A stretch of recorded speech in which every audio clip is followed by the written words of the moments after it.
umutware wese we yaba yarikingije? umutware wanjye we yarikingije. Mubasha kubana gute muri iyo myumvire mwese mufite imyumvire itandukanye wumva ko utakwishinza bakumva ko bikwiye?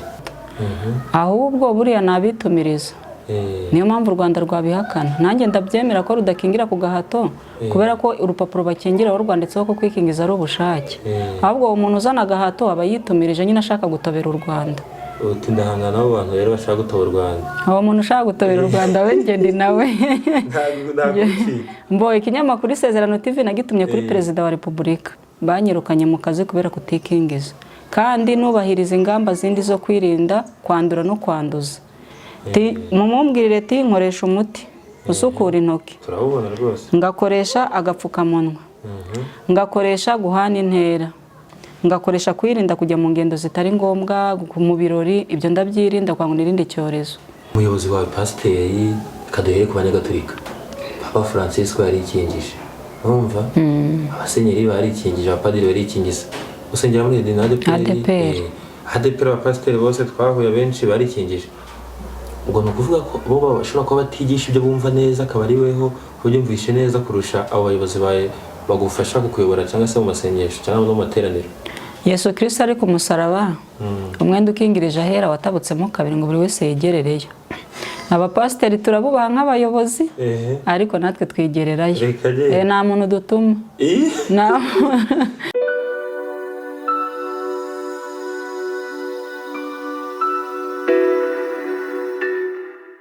Umuhungu wa Piyoni Kasohezi ngini Legacy TV nchimwe kwa subscribe na Legacy TV mu ntara y'Amajyaruguru amajyepfo y'Ingerazo mu mujyi wa Kigali aba diaspora muri Burayi, Amerika, Aziya, Oceania n'ibindi bihugu bya Afrika muri turashimye cyane kabisa ngamo n'abantu b'ingenzi kuri Legacy TV. Uyu munsi turi kumwe n'umubyeyi bamwita Jeanne Gentil Ingabire wavutse tariki 15 kwezi kwa 12 1983. Mwabonye inkuru zimuvugaho nyinshi zitandukanye ku mateleviziyo atandukanye cyangwa se ku mashini atandukanye ya YouTube. Avuga ko yanze kwikingiza, hari byinshi agiye atangaza ibijyanye n'umugabo we, ingaruka yagizwe kuwanga kwikingiza. So natwe nka Legacy TV duye ko twebije tuko tuzatwagera ahantu hariho hose, ahantu twabonye inkuru icaracara tuzajya tuhagera. Twamugeza rero kugira ngo adusobanurire impamvu nyamukuru yatumye yanga kwikingiza, ese nyuma yo kurikana ku kazi yari ikingije cyangwa se yakomeje kubyanga, ese nyuma yo kwangwa n'umugabo barasubiranye cyangwa bakomeje gutandukana byagenze bite? Gentil Karame amakuru y'iminsi ni meza. Urakomeye cyane. Yego. Yesu ashimwe. Nahimbazwe. Umwuka w'Imana uri kugeraho cyane. Abana natwe. Okay, turi no kumwe n'aka kananga twicaye. Mbere ko dutangira ariko nshaka kugira ngo ubanze udusengere ikiganiro cyacu kugira kiberwe n'umwuka wera. Yego murakoze. Data twese uri mu ijuru ndagushimye ndaguhimbaje kuri umukozi w'umuhanga utandukanye n'abantu cyane wowe waremye byose ukabibeshaho izina ryawe rihabwa icyubahiro. Tugushimiye uburinzi washyize kuri twebwe ugashyira kuri njye n'umuryango wanjye ugashyira kuri abanyamakuru izina ryawe ndishyirwe hejuru nanone. Wakoze kubarinda urugendo rurerure bakoze baza kundeba kandi wakoze kundinda ngo mwami basange ndi muzima. Waduhaye umunsi mwiza w'umucyo wabarinze impanuka mu rugendo rurerure bakoze. Uburo tugiye kuganira Uwiteka Imana Nyiringabo turi hano mu isi mirongo n'imibabaro ari kuri mu ijuru ry'ibisubizo. Ngwino ubane natwe utangirane natwe usuzanye natwe iki kiganiro. Uturinde kuvuga amagambo adakwiriye, uturinde kugira abo dukomeretsa, ahubwo duhe kubaka ubwami bwawe mu bantu bawe. Uragahora ku ngoma rero kuko uri kumwe natwe, tegeka kandi uganze byose bikumvire mu izina rya Yesu Kristo umwami wacu urakoze. Amen. Amen. Nanjye kamvuge nti aleluya, umwuka wera tubanukireho. Ikiganiro tugiye gukora kiza kuba kimeze neza kandi kituryoheye twese. Amen. Kugenda neza. Nakubajije amakuru y'iminsi wayansubije mbere na mbere ahanga kuri Legacy TV. Nuko twavuze ngo twakuboneka ni mateleviziyo hari utarakubonyeho. Yego. Akaba kubonye bwa mbere kuri Legacy TV. Yego. Navuze ko mwitwa Jeanne Gentil Ingabire. Umwaka navuze 1983 mwavukiye busanzwe. Njyewe navutse 1983 navukiye mu karere ka Rutsiro mu murenge wa Nyabirasi. Amazina nk'uko wayavuze ni Ingabire Jeanne Gentil. Mfite umugabo umwe w'isezerano n'abana batatu, abakobwa babiri n'umuhungu umwe. Umwana mukuru afite imyaka ingahe, muto afite ingahe? Umwana mukuru afite imyaka 11, ukurikiyeho afite imyaka 9 n'igice, ukurikiyeho afite 3 n'igice w'umuhungu, niwe muto. Yego. Cyabona ijuru byarase kandi abanyamasengesho bavuga ngo bagomba kubyara bakuzuza isi gentil. N'ubundi nanjye ndi kuyuzuza. Nkurikije ubutaka mfite n'abana 3, ahubwo nanarayirengeje. Nafashe no kuyabandi. Okay. Ubuzima bwawe muri iyi minsi ni ubuzima bumeze bute mu muryango wawe, abana murishimye n'umuryango wawe? Ubu turishimye, ariko mfite akabazo kamwe katari akabazo cyane, ariko ubu ntabwo nkikita akabazo. Nirukanwe mu kazi kubera kutikingiza coronavirus. Ubu ngubu ndi hano mu rugo nyine, ntabwo ndi kujya mu kazi. Ubusanzwe nari umwarimu kazi, nari maze imyaka 16 mu kazi. Rero corona yateraga isi yose n'u Rwanda rurimo, byabaye ngombwa yuko habaho ingamba nyinshi zirimo no gukingirwa. Aho ngaho rero ngewe numvise bitari kujyamo neza, ndabireka baguma kunyingingira gukingirwa. Uko nakomeje kubyanga niko byageze mu nzego zitandukanye, bihereye mu kigo nakoragamo. Umuyobozi w'ikigo aranyigisha, numva ntago ibintu byo kwikingiza turi kubihuzaho. Ku murenge baranyigisha ntitwabihuza, ku karere baranyigisha ntitwabihuza, birangira banyirukanye. Ubu ndi hano mu rugo rero. Yego. Niko kabazo nari mfite, ariko ubu busanzwe amakuru ni meza. Mbere ko tujya kugenda kwikingiza, reka dusubire inyuma cyane muri 2019 na 2020 mu kwezi kwa 3. Coronavirus ikigera mu Rwanda bwa mbere, wumva icyorezo cyaje kimeze kuriya? Yego. Ubwawe wacyakiye ute, cyangwa se ukabona ukuntu bashyize ingamba zo kukirinda? Leta ivuga iti mugomba kwambara agapfukamunwa, mugaha intera, metero. Wowe ubwawe ukibona bwa mbere, niki cyaje mu mutwe wawe? Icyorezo kikiza ntago byatunguranyije, kuko muri Bibiliya bisanzwe birimo. Numvise nyine ko iminsi y'imperuka tuyirimo, kandi maze igihe. Iminsi y'imperuka tuyimazemo igihe, kuko byagombaga kuranga iminsi y'imperuka harimo intambara, inzara, ibishyitsi hirya no hino ku isi, n'indwara z'ibyorezo zirimo. Kuba rero coronavirus yaraje, ntago numvise ari agashya cyangwa ikintu gitunguranye kuri ngewe. Kuri wowe ushobora kuba warumvise ko isi igiye kurangira, hagera imyaka 2 ishize isi itararangira? Ntago nahise ntekereza ko isi igiye kurangira. Yesu Kristo yavuze ko hari bimwe mu bizagaragaza ko yegereje kuza, ariko ngo imperuka izaba itaraza. Ariko ni bimwe mu biranga ko Yesu Kristo azaba yegereje kugaruka. Ubwo kuri wowe ugende nko kuri Bibiliya cyangwa ukagenda ku marangamutima yawe, iyo mperuka ubona isigaje nk'igihe kingana iki? Ntago wabimenya. Bibiliya itubwira yuko nta muntu uzi umunsi. Itubwira yuko na Yesu Kristo atazi umunsi azaziraho, ko uwo munsi uhishwe, ko ari Imana yonyine iwuzi. Umunsi w'imperuka. Yego, duhora twiteguye, ariko tutazi umunsi cyangwa igihe. Okay. Coronavirus yaje, urabimenye, uravuze ni icyorezo gisanzwe kije ahangaha mu Rwanda, dore ko kigaragaza ko turi no mu bihe bya nyuma. Yego, nta musore. Coronavirus yaje, uyibonye nkaho ari ikimenyetso cy'ibihe bya nyuma. Yego. Ibintu birarangiye. Nkuko mbibona ku kimwe mu bipapuro wanyeretse, nako warisuzumisha kugira ubone ko urwaye coronavirus cyangwa se utayirwaye? Yego. Kuki kuri weho uhitamo kwisuzumisha cyangwa se kujya kwipimisha ngo urebe ko urwaye coronavirus, ukaba utakwikingiza? Nuko iki nyine wumva ko ibyo nta mbogamizi bifite kuri wewe? Twebwe abanyamasengesho, iyo ibintu bije ari bishyashya tubanza kubyitondamo, tukabanza twamenya itangiriro ryabyo n'iherezo ryabyo. Twabona ari ibintu byagira ingaruka mbi tukabyirinda, twabona ari ibintu bidafite ingaruka mbi tukabijyamo. Jewe rero ni muri ubwo buryo nakoze ubushishozi. Ubwo abandi bikingizaga, ngiye nanga kwikingiza, mvuga ko ngomba kubanza ngashishoza nk'uko bisanzwe. Ibintu byose bije ari bishya, abanyamasengesho dukora ubushishozi, tukagira icyo bita amakenga, niko Bibiliya ikoresha iryo jambo. Nkiri muri ayo makenga rero, nabonye ziriya nkingo zidafite imbaraga zikwiriye kuba nanjye nabijyamo, kubera yuko abikingije bakomeje kwandura, bakomeza no kwanduza. Mpita mvuga rero urukingo ni ibindi bitari urukingo, kubera yuko niba gukingira biva ku nshinga gukinga, abakingiwe bakaba bandura bakananduza, ubwo ntabwo ruba rukiri urukingo. Nahise ntekereza ko hari ibindi bintu bidasobanutse, na n'ubu ndacyabishishozaho sindamenye ibyo ari byo. Ni ukuvuga ngo impamvu nyamukuru yatumye wanga gukingirwa nkuko nayibonye si ijambo ry'Imana ahubwo nuko wabonye ko umuntu wikingije nawe yandura. hari n'ikindi kintu cyabijemo.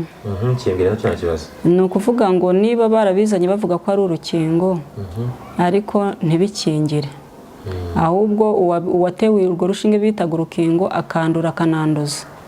Ibyo byahise bituma mvuga ibi bintu bishobora kwangiza umubiri w'umuntu kubera ko bitaje gukora ibyo bavuze byije gukora, ahubwo uwakingiwe akaba ari kwandura akananduza, bishobora kwangiza umubiri.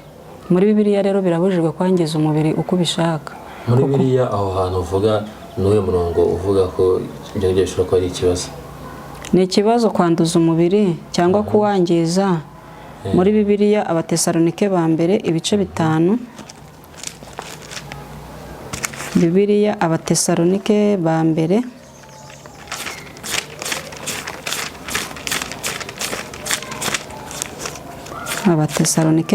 ibice 5 umurongo wa 23 haravuga ngo Imana y'amahoro ibeze rwose kandi mwebwe ubwanyu n'umwuka wanyu n'ubugingo n'umubiri byose birarindwe bitazabaho umugayo ubwo umwami wacu Yesu Kristo azaza. Mwakire neza ijambo ry'Imana. Amen. Ni ukuvuga ngo ahangaha imibiri yacu turayirinda cyane. Hari n'ahandi hantu nuko ntateguye cyane nyine ni urusengero rw'Imana. Hari n'undi murongo uvuga ngo ijuru ni intebe yanjye, isi ni intebe y'ibirenge byanjye, muzanyubakira nzuki ngo muri mwe nimwo nzatura kandi nimwo nzagendera, nzabana namwe. Bivuze ngo Imana iba muri twebwe mu mibiri yacu no mu mitima yacu. Niba Imana rero iba mu mibiri yacu ntabwo dukwiye kuyangiza uko twiboneye. Ziriya nshingiro nabonye zishobora kwangiza umubiri ndazanga.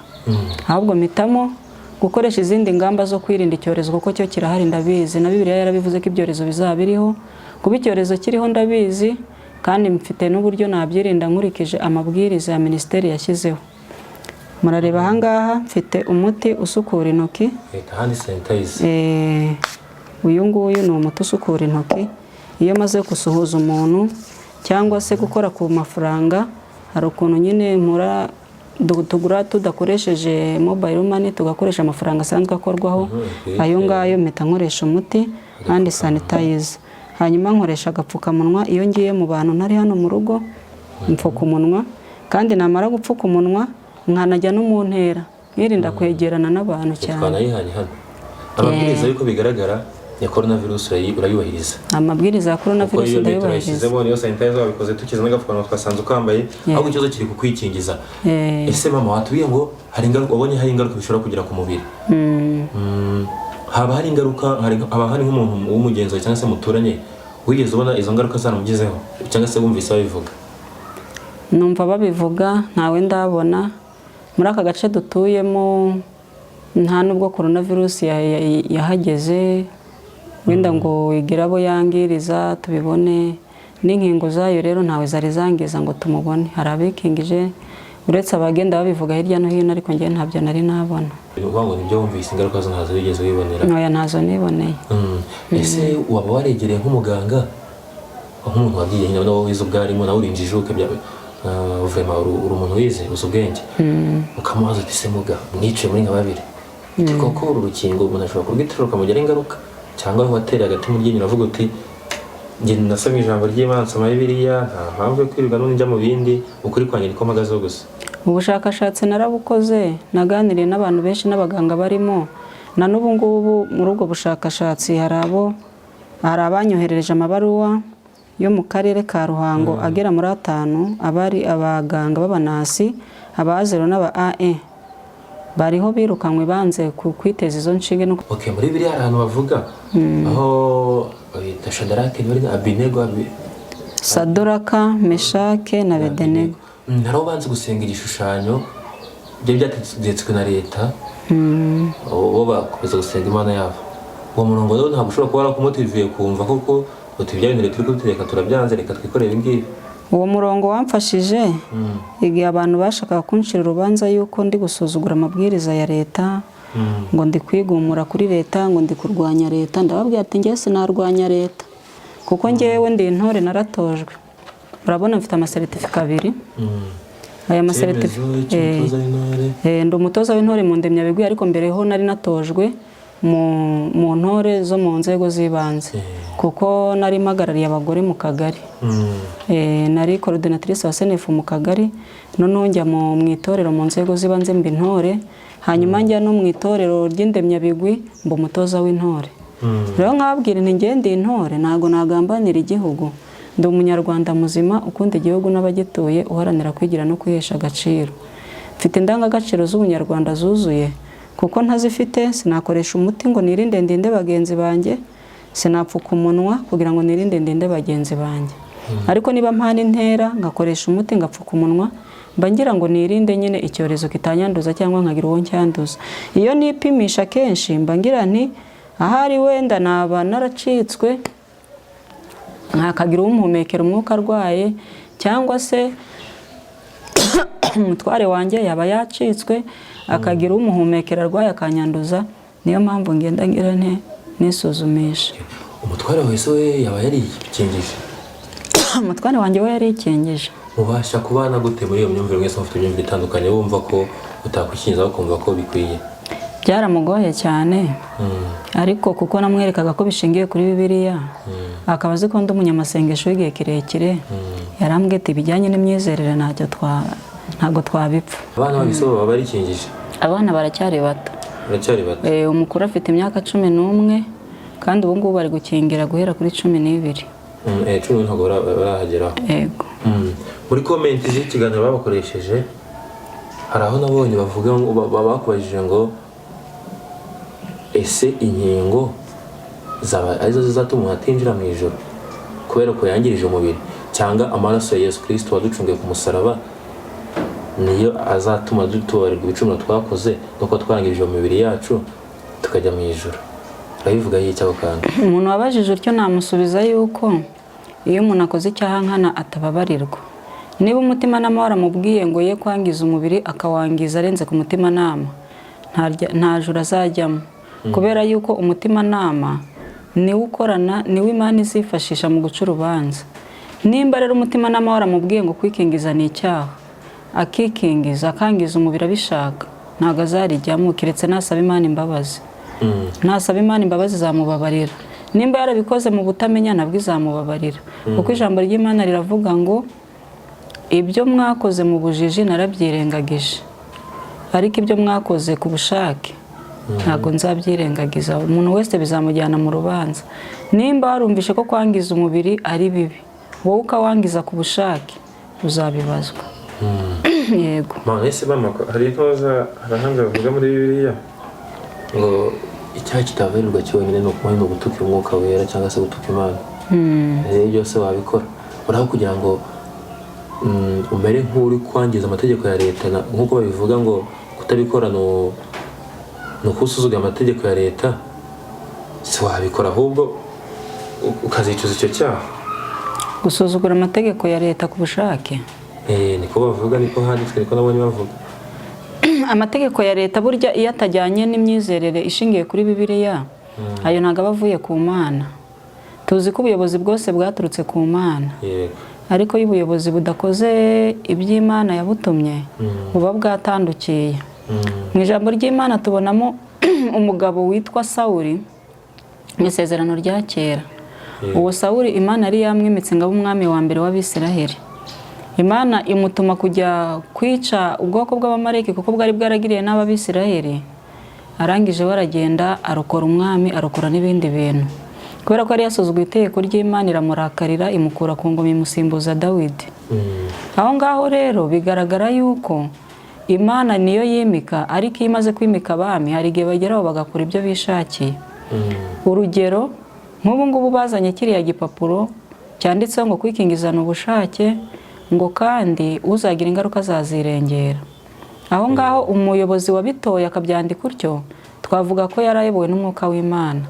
Ariko wahindukiye agashyira itegeko ku bantu ngo bikingize ku gahato, uwo ntabwo yarayobowe n'itegeko ry'Imana, ahubwo yari yinjiye mu kinyoma.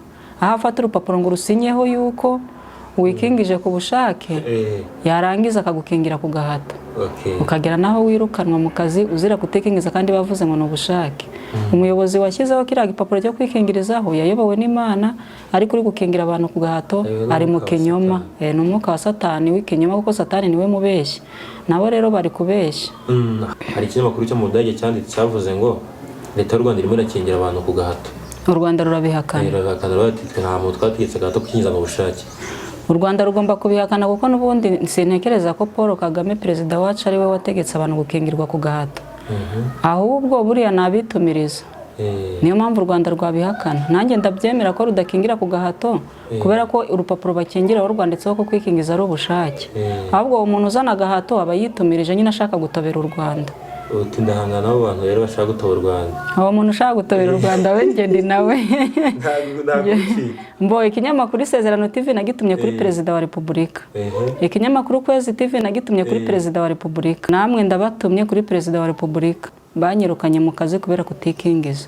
Kandi nubahiriza ingamba zindi zo kwirinda kwandura no kwanduza.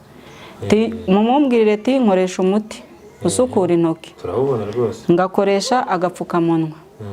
Ngakoresha guhana intera. Ngakoresha kwirinda kujya mu ngendo zitari ngombwa, mu birori, ibyo ndabyirinda kwa ngo nirinde icyorezo. Ngashishikariza n'abantu bose gukoresha ubwo buryo bwo kugira ngo birinde icyorezo. None baranyirukanye mu kazi ngo nzanduza. Abana nigisha ni batoya mu mwaka wa 3 w'amashuri abanza, ntibaragira igihe cyo gukingirwa. Ntago nari kubanduza, ahubwo nabo ubwabo banyanduza biramutse ari uko bimeze. Ikindi muramumbwirira, nkeneye urupapuro rw'inzira, nkajya ngenda aho nshaka hose, ariko atari kiriya gipapuro bakingiriraho, kubera ko njye nabonye inkingo atari zo ziri gutanga igisubizo nyakuri. Ahubwo igisubizo nyakuri ni ukwirinda, upfuka umunwa, ukoresha umuti usukura intoki, ujya mu ntera, wirinda kwegerana n'abantu cyane. Ibyo nibyo byagize umumaro kurusha ibindi, kubera ko njye utarikingije ariko ngakurikiza izo ngamba, kugeza ubu ngubu sinari nandura. Ariko hari abantu benshi bikingije banduye, bigaragara rero ngo abo ngabo barikingiza ariko ntibirinda. Ariko njye utarikingije nkirinda sinanduye. Imyaka yose ishize covid iri mu gihugu sinari nayandura na rimwe. Nta nuwo mu nzu yacu umutware wanjye n'abana banjye ntago twari twandura icyo cyorezo, kubera ko turirinda bikabije byanyabyo, mbese byemewe. Turirinda byanyabyo nkuko bisabwa. Ibyo by'inshinge rero abazitewe bari kwandura, urumva nabarushije kumenya aho igisubizo kiri. Tumeze nk'abari gusoza kuri ingingo turebe kwikingiza. Umuyobozi wawe pasiteri kaduhere ku banyagatolika, Papa Francisco yarikingije, urumva? Abasenyeri barikingije, abapadiri barikingiza.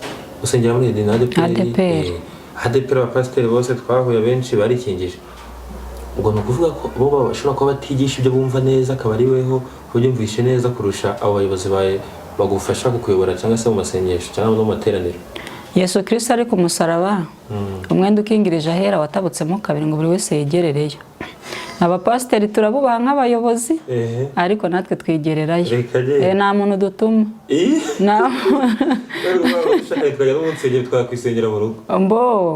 Guterana nabyo hari aho byemewe, hari aho ijambo ry'Imana rivuga ngo tukabyirengagize. Ariko nk'ubu barunyirukanyemo ngo sinakingiwe, ubu nta kintu Imana imbaraho ikosa. Nuvuga ngo no mu rusengero bakwirukanye? Mu rusengero nta muntu winjiramo atarakingiwe. Ahubwo unganishije ahantu rero. Mu isoko nta muntu wemerewe kujyamo utikingiye, ujya yute mu rusengero aho ngaho, kugenda transport kuvanga ujya ahandi hantu nko guhaha? Nta hantu njya, nibera hano. Kuva banyirukana mu kazi banyandikiye. Yego, mba ahangaha, iyo bibaye ngombwa wenda nsirikira gato hano muri quartier, ariko nta hantu hakurenge, kuko sinemerewe moto, sinemerewe imodoka. Nigeze no kugemurira umuntu ku bitaro bansubiza inyuma. Ubu rero nibera ahangaha, nkajya no mu murima. Ingendo zanjye ubu nzikorera hagati yo mu rugo no mu murima. None se mu kubantu mubana muri quartier yawe abaturanyi, ubundi bajya bakwishyura ko turi muntu utarikingije ntitwamusuhuza, uri muntu ashobora kumusuhuza ugasanga baravuze bati nawe kurwanya leta, kuko hari abantu sinatse kuvuga ko kurwanya leta kuko ndavuze ko utayirwanya pe, ariko urabizi dufite imyumvire itandukanye.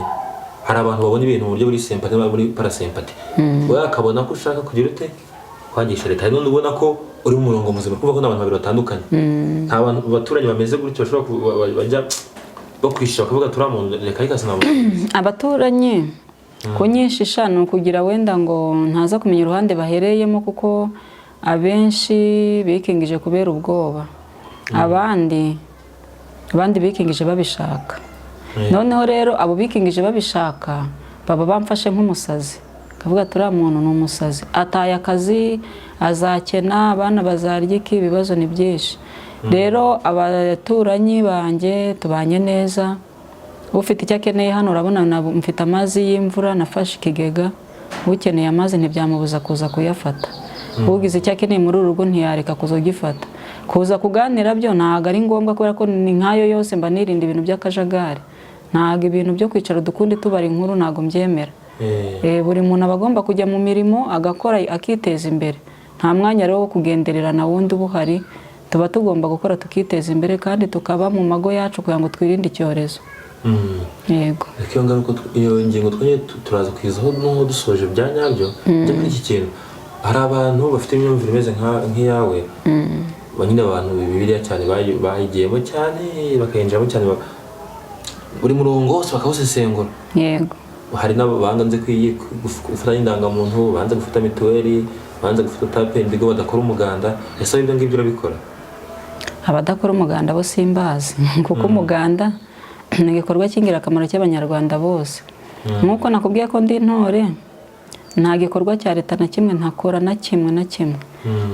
Mbanye neza n'abaturage, no ku kazi aho nakoraga nari mbanye neza nabo, mfasha abana batishoboye, ndabambika, nkabogoshesha, nkabagurira amasabune. Ndi umukristo nyawe kandi utari uw'amagambo, ndi umukristo w'ibikorwa. Njyewe ndi umukristo ushyira mu bikorwa ko kwizera kutagira ibikorwa kuba gupfuye. Nubaha leta, nkubaha amategeko n'amabwiriza byose bya leta, ariko kwikingiza byose itegeko ni ubushake. Niyo mpamvu rero ntagomba kubazwa ibibazo nk'ibyo ngibyo bijyanye no kugandira leta, kuko no kuba ntarikingije nta tegeko nagandiye. Indangamuntu urayifite? Irangamuntu ndayifite. Naho mituweli? Na mituweli ni rama. Tapendi se wigeze uyikoresha na rimwe? Tapendi gusa ndayikoresha na rimwe. Ntabwo uragera i Kigali se ngo ube wayikeneye? Kigali nagiyeyo nkajya ntega moto kubera ko nayo nabonaga ari nzaduka, ntabwo nari nyisobanukiwe. Yego. Hari ikibise cyo iyo waba waraje kwibonamo cyangwa iyo wabonye nta kibazo y'ibintu bisanzwe? Nyuma yaho naje kubona ari ikarita isanzwe. Nayigereranyije n'ikarita y'ishuri, ku ishuri kuri Mount Kenya bampaye ikarita y'ishuri, mfite irangamuntu, tampandi nayifashe nk'ikarita mu zindi. Yego. Okay. Mama, karame, mwambwiye ko umufasha byende yaravuze ngo muzatandukana, yageze akabona ko kuri mukuri cyangwa se ko bati imyumvire yawe nta kibazo reka tugumane.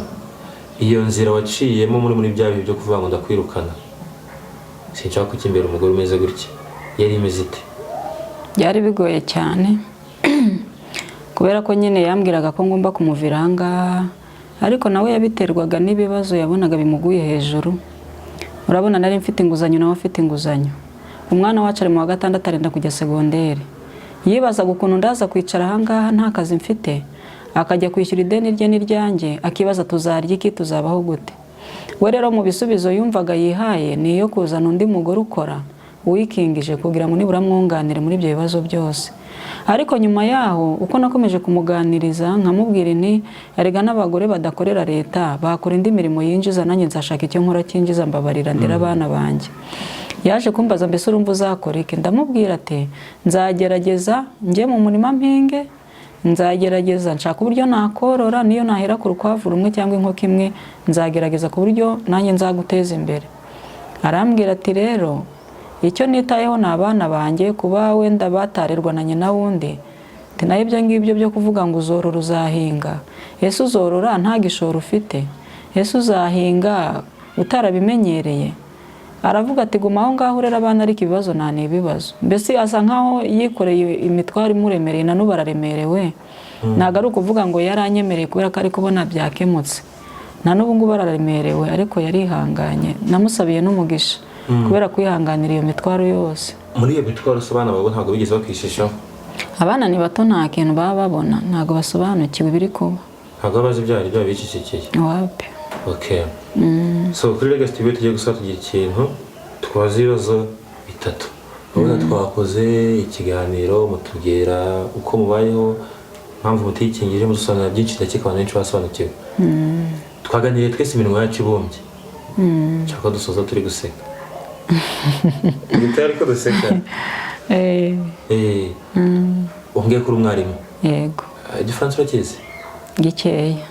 Hari ikibazo nabazaga umuntu ngo agisubiremo ariko ngisinda kikubwira kugira igisubiremo. Yego. Ahubwo ndakikubwira nsobanure ikinyarwanda kibisobanuye. Yego. Ngo tout ce que je sais, c'est que je sais que je ne sais rien.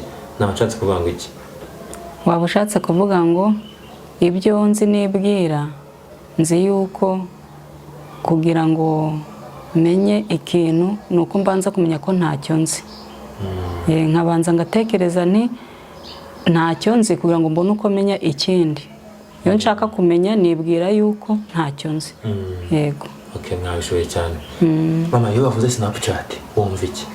Snapchat? Gucatinga ni ukuganira mu nyandiko. Snap ntabwo nzi ari iki. Ubwo nyine wumva ari nk'iki? Uriya wumva ariho kugira ute? Snap? Snapchat? Snap ntabwo nzi ari ibiki. Ntabwo uzi ibyo ari byo? Okay, icyanyuma. Muri primaire wigishaga irihe somo? Nigishaga Icyongereza. Icyongereza? Yego. Okay. Ugiye kumbwira ibi bintu. Si tu veux la paix, préparer la guerre. Wabishyira mu Cyongereza? Oya. Ntabwo yishyiraho? Ahubwo mu Kinyarwanda. Ikinyarwanda navuze iki? Ngo ushaka amahoro ategura intambara. Ese uvuga ko Icyongereza kakuzanira? Byananira. Dusoza rero, ni we ubutumwa wagenera abantu bikingije n'abandi bantu batikingije bameze nkawe, abakurwanya n'abagushyigikiye? Ubutumwa nagenera abantu bose ku bijyanye na coronavirus ni ugukomeza gufata ingamba zo kwirinda, haba uwikingije haba n'utari wikingiza, bagafata ingamba zo kwirinda bakoresheje umuti usukura intoki, bakoresheje agapfukamunwa, bakoresheje guhana intera, bakoresheje kwirinda kujya ahantu hatari ngombwa. Hanyuma abandwanya bo ndababwira ngo kwikingiza ni ubushake, ntabwo ari itegeko, nta tegeko nasuzuguye. Kandi nkababwira ngo umubiri w'umuntu ni ntavogerwa, umuntu afite uburenganzira ku mubiri we 100%. Abanshyigikiye nabo nkababwira ni kutikingiza ntibikuyeho yuko icyorezo gihari, ahubwo bagume birinde nk'uko nabivuze, bakoresheje guhana intera, gupfuka umunwa no gukoresha umuti usukura intoki. Yego. Okay. Mwakoze cyane. Yego. Mani komeza umugisha, isengesho rya dusoza ikiganiro, nanjye ngakubitaho umugisha wanjye, nanjye kanigire pasiteri. Ndi kwambye ngo abapasiteri bose n'ubundi ni bamwe. Nanjye mbaye pasiteri bose. Reka dusenge dusoze. Mana Nyirimpuhwe, turagushimiye ko iki kiganiro kirangiye amahoro. Ntabwo Uwiteka Imana Nyiringabo hari uwo dusesereje, kandi nimba hari uwo dusesereje kubera ko abantu batumva kimwe, turagusaba imbabazi ngo tubabarire kubwe, kubera ko ijambo ryiravuga ngo ntitugasitaza abandi tukabebera ibisitaza. Uwo dusitaje muri iki kiganiro Mana ubitubabarire nawe atubabarire, kuko amagambo menshi nayo ntaburamwe ibicumuro, amagambo tuvuze yabaye menshi, aho twagucumuyeho Mana utubabarire. Abakozi bawe rero baragiye, nugendane nabo, ubarinde impanuka mu nzira, natwe usigarane natwe. Ubwo tuzongera guhura turi bazima tuzabigushimira, tubisabye Imana mu izina rya Yesu Kristo umwami wacu. Urakoze. Amen. Haleluya. Amina. Haleluya. Amina. Amen, pasiteri. Ya, ku bantu ngo mudukurikira ku kiganiro cyiza twagiranye na Jeanne Gentil Ingabire, situranga kugira ngo tubashishikarize kutikingiza, kuko tuzi ko ari ingirakamaro nkuko leta ibidushishikariza, cyangwa se nkuko abaganga babitwereka. Wabisobanukirwa. So nuvuga ngo kwikingiza ni ingirakamaro kuko nkuko ubuzima bubitwereka, ni akamaro kenshi gatandukanye ku bantu bashobora kubariza ubuzima n'abatarabwize nabwo ngo mwasobanukirwe bitewe n'uko mbibasobanuriye. So dukomeze twikingize, dukomeze twirinde coronavirus dukurikiza ingamba nkuko Gentil yabitweretse, twitwaza sanitizer, ukaba wakaraba intoki, kwambara agapfukamunwa, guhana intera, no kwirinda kujya ahantu hari abantu benshi, kwirinda kujya mu kavuyo. Tubyirinde. Ntabwo leta iba yanga abaturage baje. Uko Gentil yumvise ko tapendigo ifite akamaro, akumva ko kwirinda coronavirus yambara agapfukamunwa, ujya sanitizer ifite akamaro, ashobora no kuzabona ko kwikingiza coronavirus bifite akamaro, kuko yavuze ko ntago arafata point final igaragaza ko ari bibi, ahubwo we aracyari muri process, kuko ngo yabonye ko hari umuntu wikingiza agakomeza akarwara, kandi koko bavuga ko iyo wikingije bitavuze ko ukuyeho uburwayi. So nawe rero hageye bikizagera akabona koko bikwiye, kandi twizeye ko muzayirinda mwese ntimurware coronavirus. Imana ikomeze umugisha. Njye nitwa P Onika Soezi.